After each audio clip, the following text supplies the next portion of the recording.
जय हिंद एवरीवन, आप सभी का स्वागत है Sujit sir academy YouTube channel पर। आइए दोस्तों, आज हम एनसीईआरटी क्लास 8 अध्याय 5 पढ़ेंगे, जो कि चैप्टर का नाम है न्यायपालिका। तो आइए दोस्तों, आज हम न्यायपालिका के बारे में जानेंगे विस्तार पूर्वक। इस क्लास में शुरू से अंत तक बने रहिएगा। न्यायपालिका के कामों को मोटे तौर पर निम्न भागों में बांटा जा सकता है। विवादों का निपटाना, न्यायिक समीक्षा, उपयुक्त में दोनों, इनमें से कोई नहीं। आंसर है सर दोस्तों, न्यायिक समीक्षा। न्यायिक समीक्षा अपराध के लिए लोगों को सजा दे सकते हैं। न्यायपालिका के कामों को मोटे तौर पर निम्नलिखित भागों में बांटा जा सकता है। विवाद को निपटारा, न्यायिक व्यवस्था, नागरिकों को नागरिक व सरकार दो दो राज्य सरकारों और केंद्र व राज्य जो सरकारों के बीच पैदा होने वाली विवादों को हल करने की प्रक्रिया विधि मुहैया कराती है। न्यायिक समीक्षा संविधान की व्याख्या का अधिकार मुख्य रूप से न्यायिक न्यायपालिका के पास होती है। इस नाते यदि न्यायपालिका को ऐसा लगता है कि संसद द्वारा पारित किया गया कोई भी कानून संविधान के आधारभूत ढांचे का उल्लंघन करता है, तो उस वह उस कानून को रद्द कर सकती है। इसे न्याय समीक्षा कहा जाता है। संविधान की व्याख्या का अधिकार मुख्य रूप से के पास होता है। कार्यपालिका के पास, न्यायपालिका के पास, विधायिका के पास। इसका करेक्ट आंसर है दोस्तों, कार्य न्यायपालिका के साथ। ऑप्शन बी, न्यायपालिका के साथ। न्याय समीक्षा संविधान की व्याख्या का अनुसार मुख्य रूप से न्यायपालिका के पास होती है। न्यायिक समीक्षा से क्या तात्पर्य है? ऑप्शन ए, यदि राष्ट्रपति को ऐसा लगता है कि कोई भी कानून संविधान का आधारभूत ढांचे का उल्लंघन करता है, तो वो रद्द कर सकता है। यदि प्रधानमंत्री को ऐसा लगता है कि कोई भी कानून संविधान के आधारभूत ढांचे का उल्लंघन करता है, तो उसे रद्द कर सकता है। यदि न्यायपालिका को ऐसा लगता है कि कोई भी कानून संविधान के आधारभूत ढांचे का उल्लंघन करता है, तो उसे रद्द कर सकता है। ऑप्शन डी, यदि राज्यपाल को ऐसा लगता है कि कोई भी कानून संविधान के आधारभूत ढांचे का उल्लंघन करता है, तो वह रद्द कर सकता है। करेक्ट आंसर है दोस्तों, ऑप्शन नंबर सी। यदि न्यायपालिका को ऐसा लगता है कि कोई भी कानून संविधान के आधारभूत ढांचे का उल्लंघन करता है, तो उसे वह रद्द कर सकता है। न्याय समीक्षा संविधान की व्याख्या का मुख्य रूप से न्यायपालिका के पास होती है।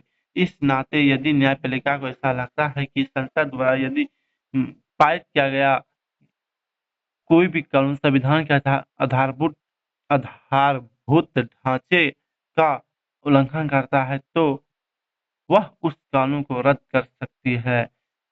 इसे न्यायिक समीक्षा कहा जाता है।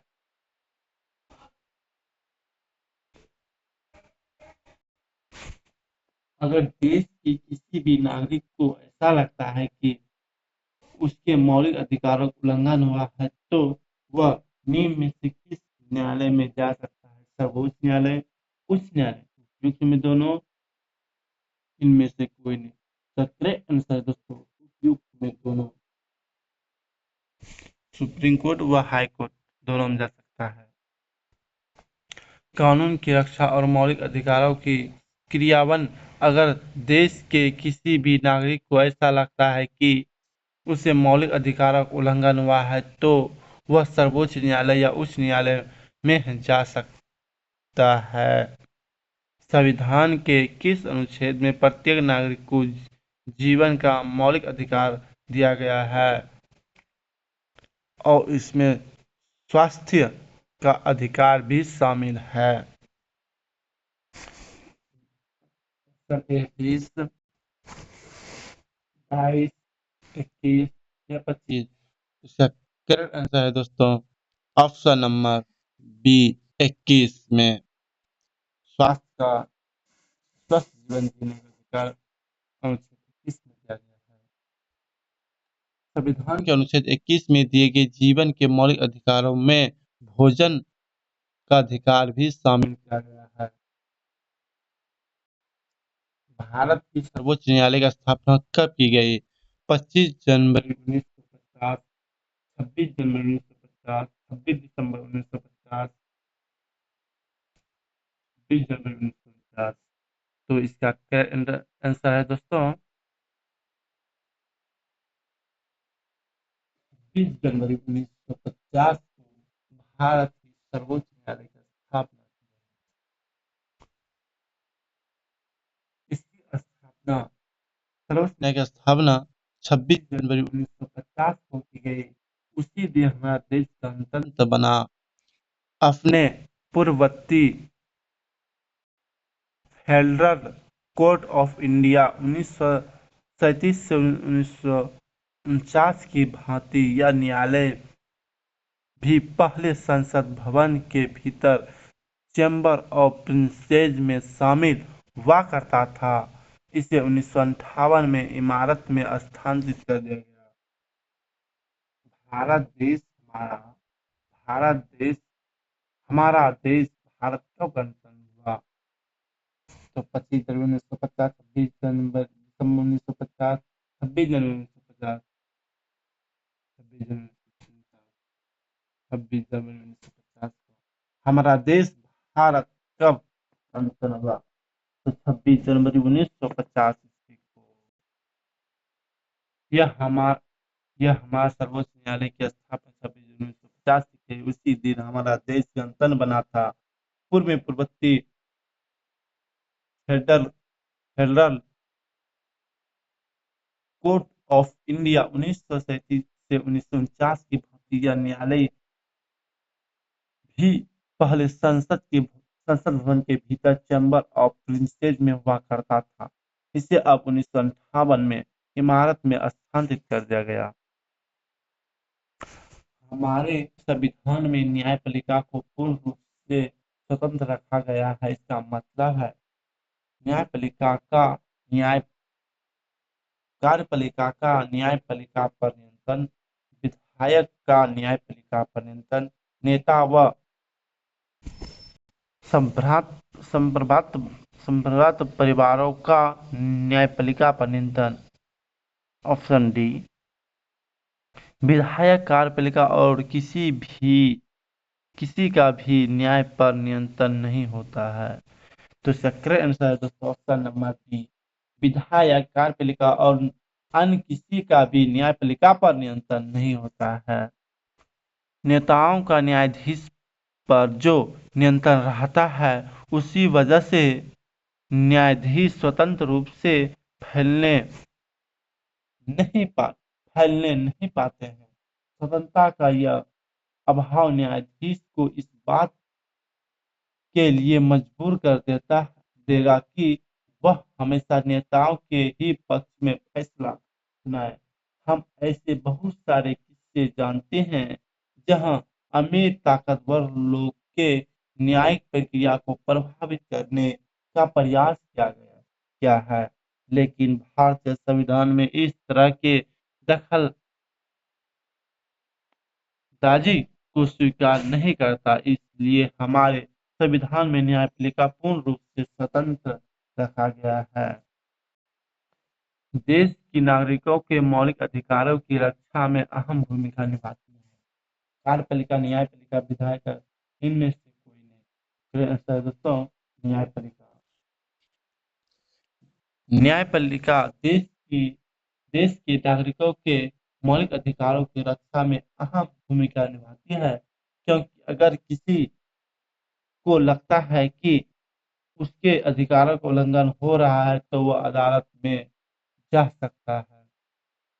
विधायक और कार्यपालिका द्वारा शक्तियों का दुरुपयोग को निम्न में से कौन रोक सकता है? तो न्यायपालिका, कार्यपालिका, विधायिका, न्यायपालिका, उसका नंबर 3 में से कोई नहीं। इसका करेक्ट आंसर है दोस्तों कि न्यायपालिका। इस स्वतंत्रता का यह बहुल पहलू है कि शक्तियों का बंटवारा, जैसे कि आपने पहले अध्याय में पढ़ा था कि यह हमारे संविधान का एक बुनियादी पहलू है। इसका मतलब यह है कि विधायिका व कार्यपालिका जैसे सरकार की अन्य शाखाएं न्यायपालिका के काम में दखल नहीं दे सकती। अदाल अला- अदालतें सरकार के अधीन नहीं है, ना ही वे सरकार की ओर से काम करती है। न्यायपालिका देश के नागरिकों के मौलिक अधिकारों की रक्षा में अहम भूमिका निभाती है। अगर क्योंकि अगर किसी को लगता है कि उसके मौलिक अधिकारों का उल्लंघन हो रहा है, तो वह अदालत में जा सकता है। जिन अदालतों के लोगों का सबसे ज्यादा ताल्लुक होता है, उन्हें कहा जाता है उच्च न्यायालय, सर्वोच्च न्यायालय, जिला अदालत। इनमें से कोई नहीं। तो करेक्ट आंसर है दोस्तों बी, जिला अदालत। जिन अदालतों से लोगों का सबसे ज्यादा ताल्लुक होता है, उन्हें कहा जाता है जिला अदालत। जिन अदालतों से लोगों का सबसे ज्यादा ताल्लुक ताल्लुक होता है, उन्हें अधीनस्थ न्यायालय या जिला अदालत कहा जाता है। ये अदालतें आम तौर पर जिले या तहसील के स्तर पर या किसी शहर में होती है। आमतौर पर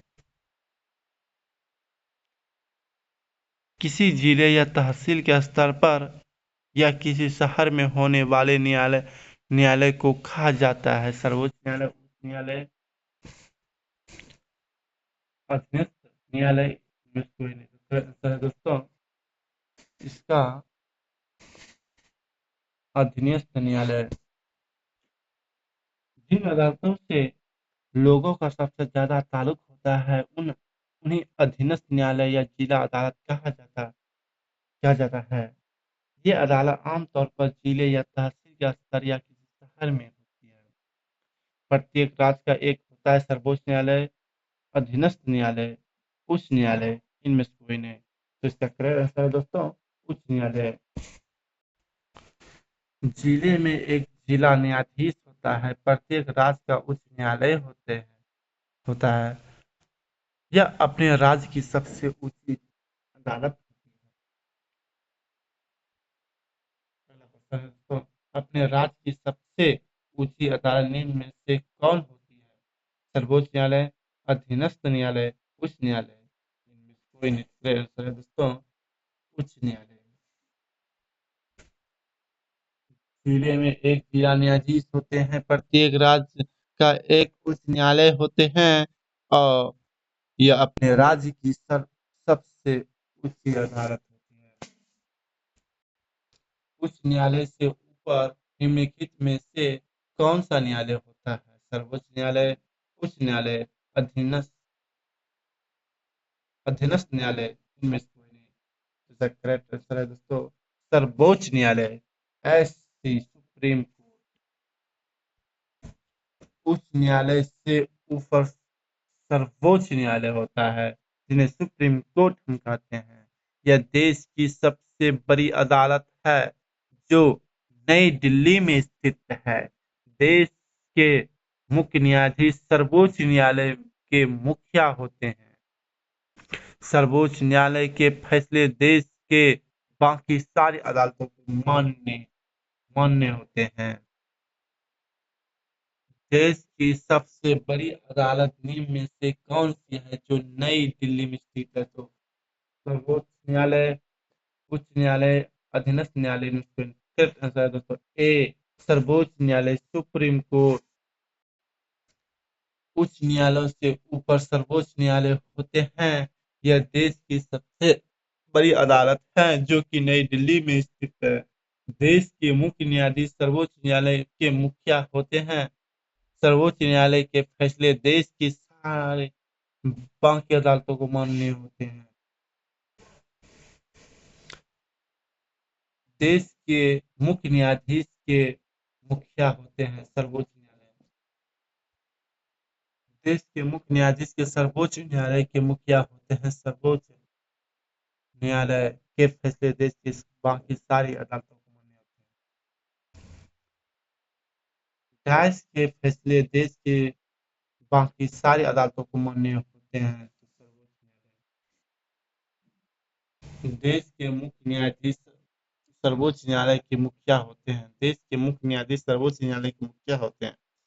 सर्वोच्च न्यायालय के फैसले देश के बाकी सारी अदालतों को मान्य होते हैं। अगला क्वेश्चन, उच्च न्यायालय की स्थापना सबसे पहले 1862 ईस्वी में निम्न में से किस जगह पर हुआ था? कोलकाता, मद्रास, मुंबई, उपयुक्त में तीनों। तो इसका करेक्ट आंसर है दोस्तों डी, तीनों स्थान पर। कोलकाता, मद्रास, मुंबई तीनों स्थान पर। उच्च न्यायालय की स्थापना सबसे पहले 1862 ईस्वी में कोलकाता, मुंबई, मद्रास में की गई थी। ये तीनों प्रेसिडेंसी शहर थे। दिल्ली उच्च न्यायालय का गठन निम्न में से कब हुआ? 1965, 1966, 1968, 1962। ऐसा है दोस्तों 1966 को। दिल्ली उच्च न्यायालय का गठन 1966 में हुआ। आज देश भर में 25 न्यायालय हैं, 25 उच्च न्यायालय हैं।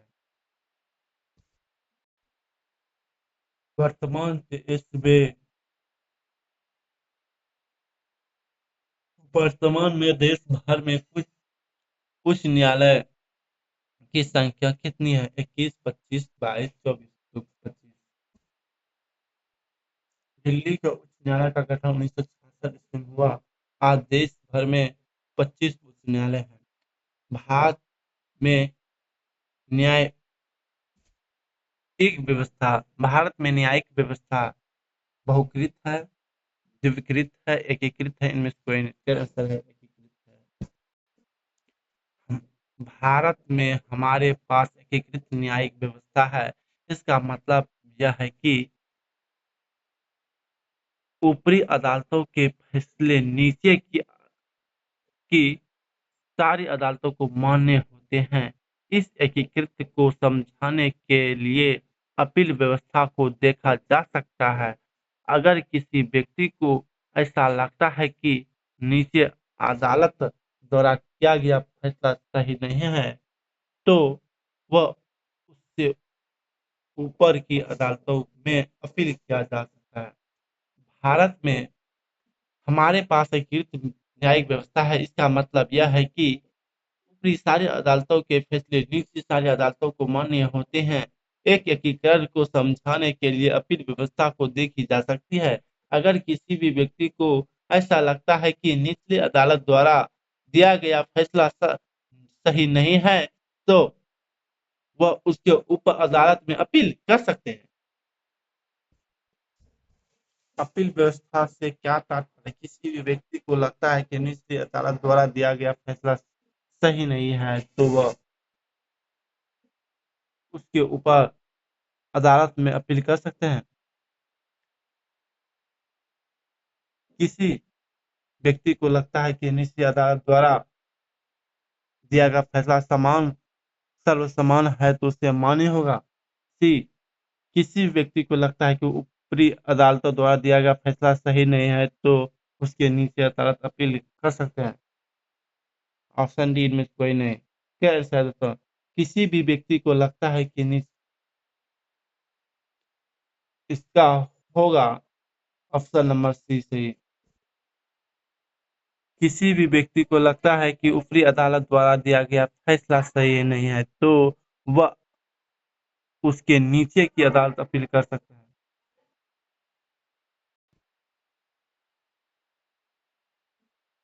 अपीलीय व्यवस्था से क्या समझते हैं? किसी भी व्यक्ति को लगता है कि उसे नीचे अदालत द्वारा दिया गया फैसला सही नहीं है, तो वह ऊपर की अदालत में अपील कर सकता है। इसका करेक्ट आंसर होगा दोस्तों 23 का ए, 23 का ए। किसी व्यक्ति को लगता है कि निचली अदालत द्वारा दिया गया फैसला सही नहीं है तो वह उसके ऊपर की अदालत में अपील कर सकते हैं। भारत में हमारे पास एकीकृत न्याय व्यवस्था है। इसका मतलब यह है कि ऊपर अदालतों में फैसले नीचे की अदालतों नीचे की सारी अदालतों को मान्य होते हैं। इस एकीकरण को समझाने के लिए अपील व्यवस्था को देखा जा सकता है। अगर किसी व्यक्ति को ऐसा लगता है कि निचली अदालत द्वारा दिया गया फैसला सही नहीं है तो वह उसके ऊपर अदालतों में अपील कर सकते हैं। अपील की व्यवस्था को समझाने के लिए आइए हम इन मुकदमों पर विचार करें। यह राज्य दिल्ली प्रशासन बदनाम लक्ष्मण कुमार अन का मुकदमे है जो निचली अदालतों से सर्वोच्च न्यायालय तक लड़ा गया है। चोरी या दहेज के लिए औरत को तंग करना और हत्या आदि निम्न में से किस कानून के अंतर्गत आते हैं? दीवानी कानून, फौजदारी कानून। तो इसका करेक्ट आंसर नंबर है दोस्तों बी, फौजदारी कानून। दहेज या हत्या यह मामला समाज के विरुद्ध आपराधिक श्रेणी में आता है। यह आपराधिक दहेज आपराधिक या फौजदारी कानून उल्लंघन होता है उल्लंघन है। फौजदारी कानून के अलावा हमारी विधि व्यवस्था को दीवानी कानून या सिविल लॉ से संबंधित मामले को भी देखती है। फौजदारी और दीवानी कानून के बीच फर्क को समझने के लिए नीचे दी गई तालिका को देखिए। किससे पढ़ेंगे? तो जमीन की बिक्री और चीजों की खरीदारी, किराया, तलाक आदि किस कानून से संबंधित है? दीवानी कानून, उपयुक्त में दोनों, फौजदारी कानून में कोई नहीं। तो इसका करेक्ट आंसर है दोस्तों दीवानी कानून के अंतर्गत। दीवानी कानून इसका संबंध व्यक्ति को विशेष के अधिकारों का उल्लंघन या अवहेलना से होता है। उदाहरण के लिए जमीन की बिक्री, चीजों की खरीदारी, किराया, तलाक आदि से संबंधित है। सबसे पहले आमतौर पर प्रथम सूचना रिपोर्ट एफआईआर दर्ज निम्न में से किस कानून के अंतर्गत होता है? दीवानी कानून, फौजदारी कानून, उपयुक्त में दोनों, इनमें से कोई नहीं। सक्रिय आंसर है दोस्तों फौजदारी कानून के अंतर्गत। फौजदारी कानून ये ऐसे व्यवहार या क्रिया से संबंधित है जिनमें कानून के अपराध माना गया है। उदाहरण के लिए चोरी, दहेज के लिए औरतों को तंग करना, हत्या करना। इसमें सबसे पहले आमतौर पर प्रशासनिक सूचना रिपोर्ट प्राथमिक एफआईआर दर्ज कराई जाती है। इसके बाद पुलिस अपराध की जांच करती है और अदालत में केस फाइल करती है। भूमिका निभाते हैं हमारे मौलिक अधिकारों की रक्षा में बहुत महत्वपूर्ण है। संसद, न्यायालय, प्रधानमंत्री, राष्ट्रपति के न्यायालय। सिद्धांततः भारत के सभी नागरिक देश के न्यायालयों की शरण में जा सकते हैं। इसका अर्थ यह है कि प्रत्येक नागरिक को अदालत के माध्यम से न्याय मांगने का अधिकार है। जैसा कि आपने पिछले पढ़ा था कि न्यायालय हमारे मौलिक अधिकारों की रक्षा में बहुत महत्वपूर्ण भूमिका निभाते हैं। अगर किसी भी नागरिक को ऐसा लगता है कि अगर किसी नागरिक को ऐसा लगता है कि उसके मौलिक अधिकारों का उल्लंघन हो रहा है तो वह न्याय के लिए अदालत में जा सकता है। अदालत की सेवा अदालत की सेवाएं सभी के लिए उपलब्ध हैं। भारत में जनहित याचिका पीआईएल की शुरुआत की गई थी। राजनीतिक पार्टियों द्वारा, संसद के अधिनियम द्वारा, संवैधानिक संशोधन के द्वारा, न्यायिक पहलू द्वारा। सकते हैं ऐसा दोस्तों न्यायिक पहलुओं द्वारा।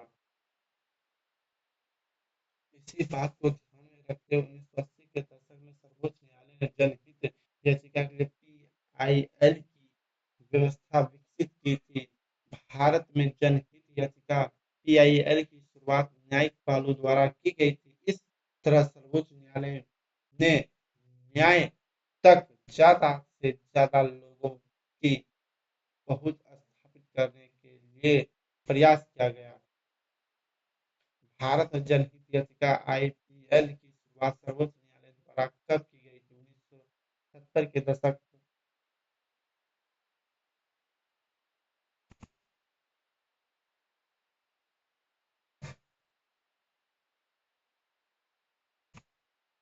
1960 के दशक 1980 के दशक या 1990 के दशक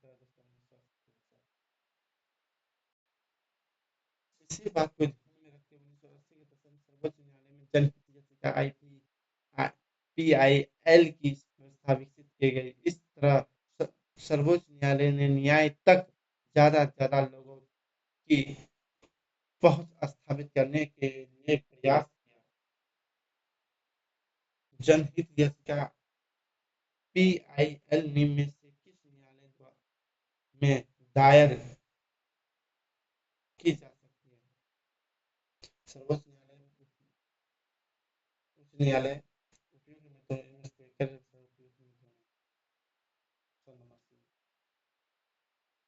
ऐसे लोगों की ओर से जनहित याचिका दायर करने का अधिकार दिया गया है जिनके अधिकारों का उल्लंघन हो रहा है। यह याचिका उच्च न्यायालय या सर्वोच्च न्यायालय में दायर की जा सकती है।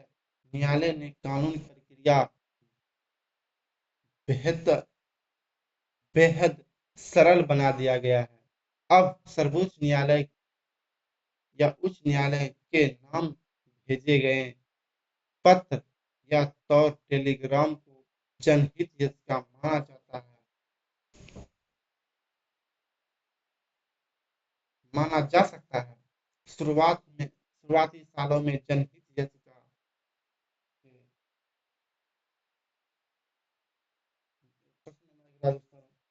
निम्न में से किस योजना को जनहित याचिका फलस्वरूप की गई थी? तो इसका शुरुआत में मिड डे मील फलस्वरूप की गई थी। Mid day meal. क्या आप जानते हैं कि सरकारी और सरकारी सहायक स्कूलों के बच्चों को दोपहर का भोजन मिड डे मील द्वारा दिया जाता है? इसकी व्यवस्था भी यह जनहित याचिका फलस्वरूप की गई थी। दाईं ओर दिए गए चित्र में विवरण किताब में दिया है। अदालत ने इस अनुच्छेद के अंतर्गत राज्य को इस अनुच्छेद के अंतर्गत राज्य को दोपहर के भोजन की योजना मिड डे मील की व्यवस्था करने का आदेश दिया। अनुच्छेद 20, 21, 22, 23 अनुच्छेद 21 के तहत अनुच्छेद 21 के तहत अदालत ने ही संविधान के अनुच्छेद 21 की व्याख्या करने के बाद यह कहा था कि जीवन के अधिकारों में भोजन का अधिकार भी शामिल होता है। इसलिए अदालत ने राज्य को आदेश दिया कि वह दोपहर की भोजन योजना मिड डे मील सहित सभी लोगों को भोजन मुहैया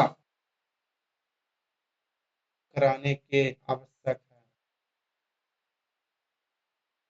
यह कदम उठाए। फुटपाथ पर रहने वाले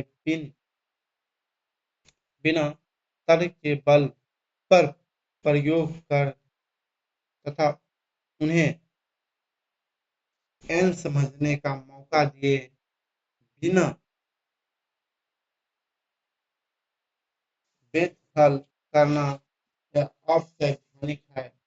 न्याय में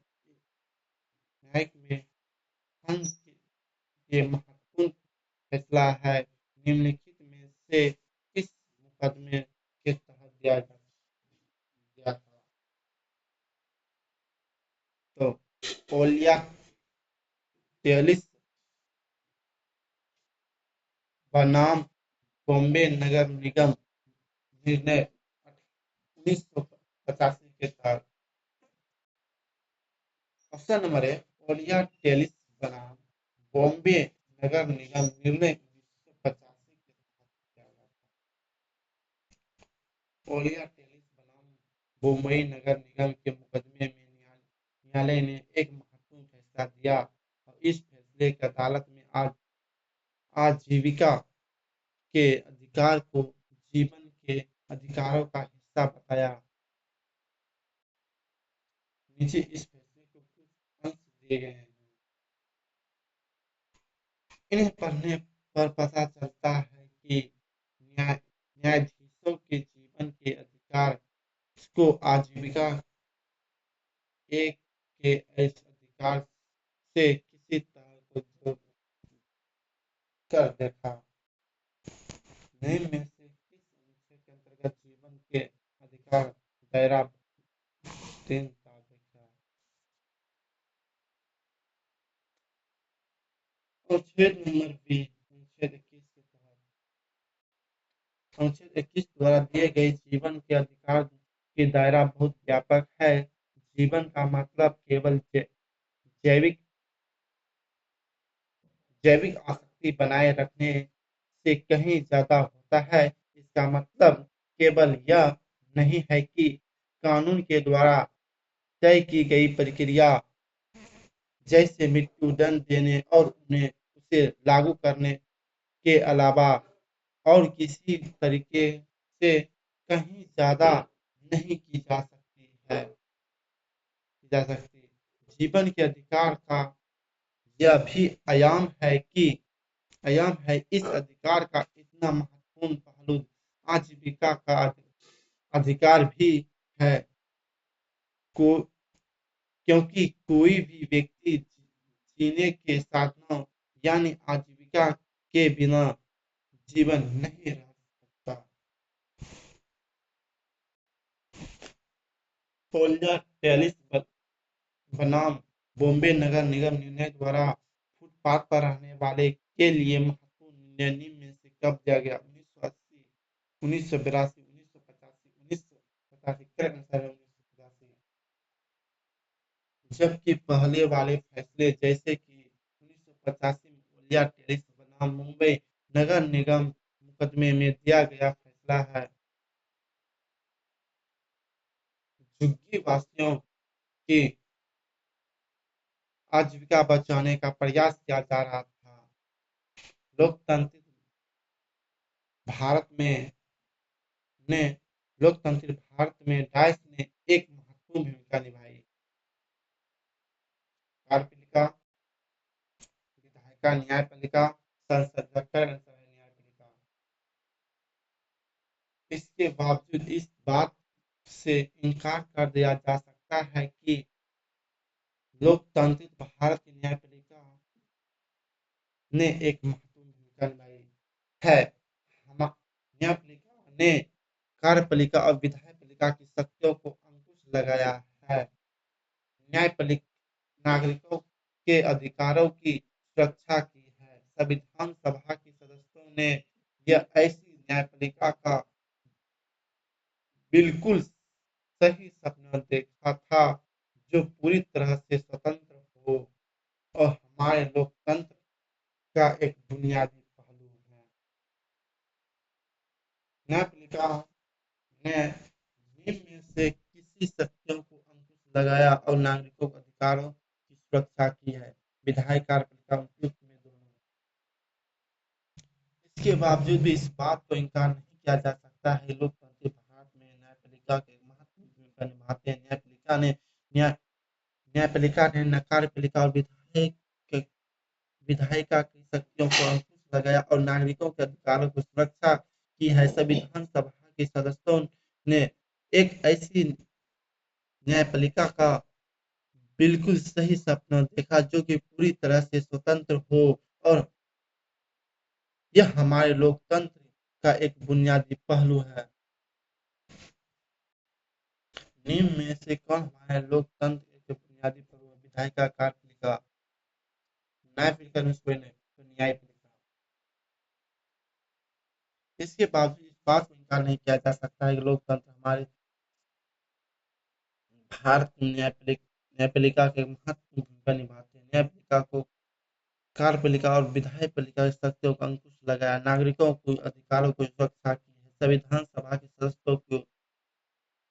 सदस्यों ने एक ऐसी न्यायपालिका बिल्कुल सही सपना देखा जो पूरी तरह से स्वतंत्र है। यह हमारे देश के लोकतंत्र के बुनियादी पहलू हैं। तो उम्मीद करते हैं दोस्तों ये क्लास को समझ में बहुत तरह से अच्छा आया होगा। जी हाँ, प्लीज चैनल को सब्सक्राइब जरूर कीजिए और ज़्यादा